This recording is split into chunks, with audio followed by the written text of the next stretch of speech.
Get ready for a double dose of disbelief that will leave them absolutely reeling.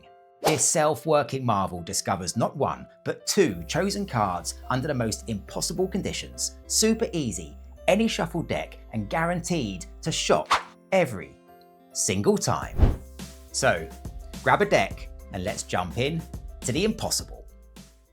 Okay, so as ever, let's just kickstart by taking a look at the effect itself, a miraculous double discovery, and we're going to start with a shuffled deck. So just hand the cards to a spectator. They can shuffle those as much as they like. They really are mixed.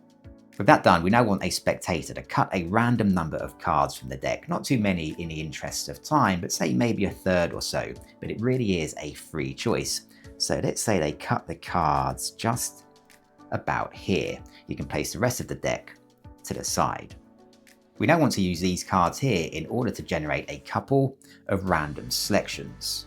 So you're now going to deal cards to the table, counting as you go, and you're going to ask two spectators to each remember a random card of their choice and the position of that card. Not to tell you, but just to remember both a card and its position.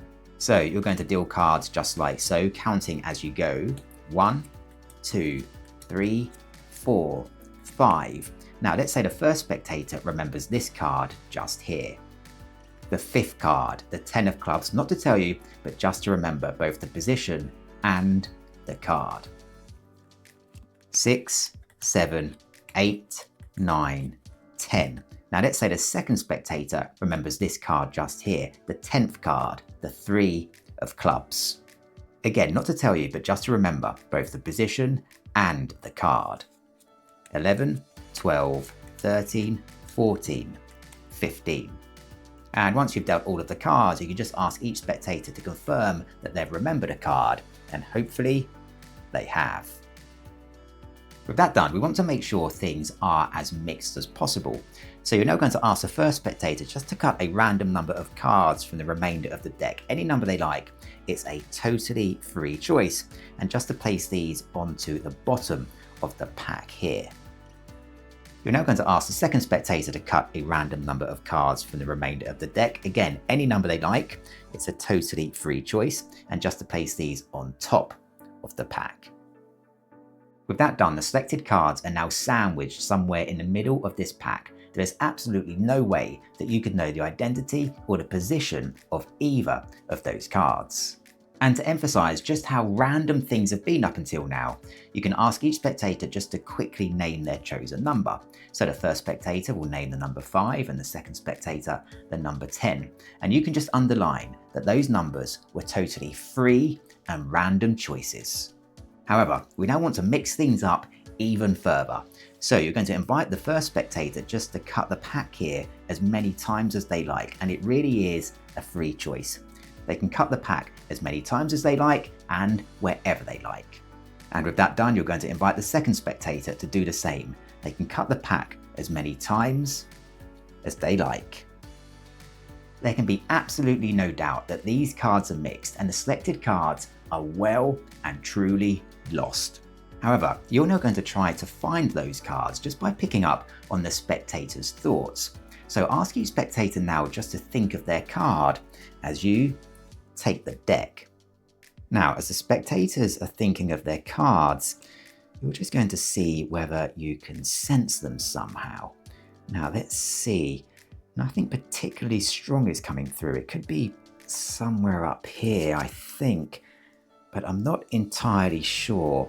But that's okay. This can sometimes happen. You can explain that in order to find the exact cards, we're going to need just a little more focus. So you're now going to deal cards individually to the table, and you're going to ask each spectator to imagine that each card is their selected card. So as you deal cards like so, just asking the spectators to picture each card as their own.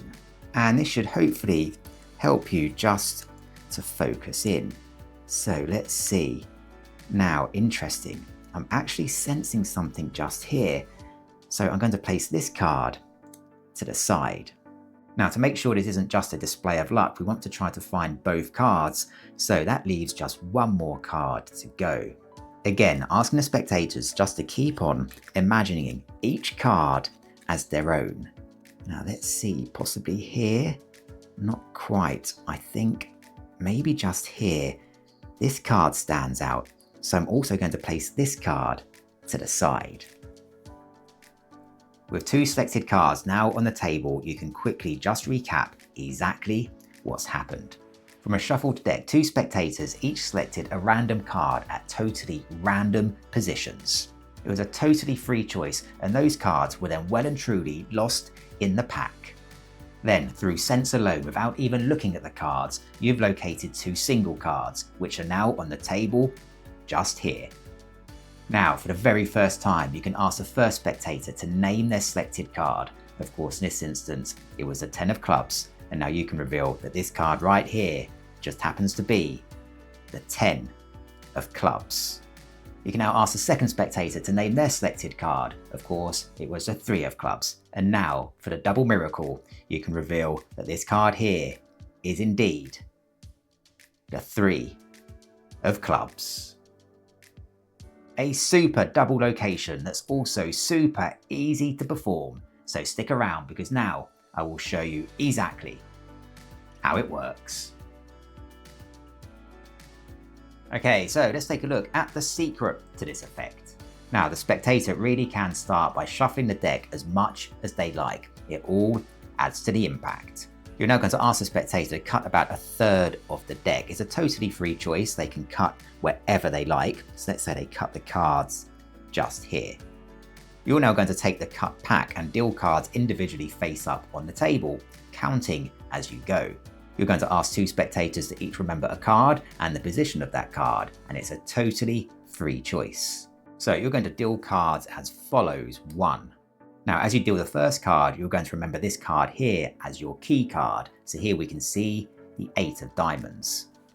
2, 3, 4, 5, 6. Let's say that one of the spectators remembers this card just here, the 6th card, the 8 of spades. 7, 8, 9, 10, 11. Let's say the second spectator remembers this card just here, the 11th card, the 5 of clubs.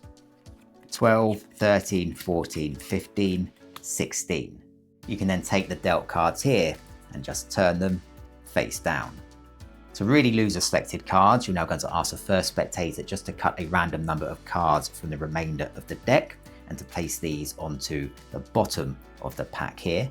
And ask a second spectator to cut a random number of cards and to place these on top of the pack. You're now just going to ask each spectator to quickly name their chosen numbers. So the first spectator will name the number 6 and the second spectator will name the number 11. Don't make a big thing of this, just ask casually in a way that emphasizes that they really did have a totally free choice. You can then invite each spectator just to cut the pack as many times as they like. With the cards now unquestionably lost, you're now going to take the pack with a view to sensing the selected cards. And here's what you secretly do. As you look through the cards, you're just going to locate your key card from earlier. So in this case, remember the 8 of diamonds. You're then just going to casually cut the card so that your key card, the 8 of diamonds here, is the 3rd card from the top of the pack. Now, you can explain that we need some more focus as you deal the first 2 cards face down to the table. Now, as you deal the next card, which will be your key card, you're going to start silently counting. And you're going to count to the numbers named by each spectator. So remember, in this instance, that's a number 6 and a number 11. 1, 2, 3, 4, 5, 6. As this is the 6th card, I know this is the first spectator's selected card. I'm now going to keep on counting until I get to the second spectator's number, 11. 7, 8, 9, 10, 11. And so I know this is the second spectator's card, and I'll place this to the side also. And with the 2 cards located, all that's left to do now is to reveal them in any way that you like. In this instance, the 8 of spades and the 5 of clubs. Go and amaze. And there you have it. The true magic here isn't just baffling an audience, it's realizing that even the most impossible seeming feats can be achieved with simplicity and confidence. Let that empower you in everything you do. Thanks for watching, and I'll catch you in the next tutorial.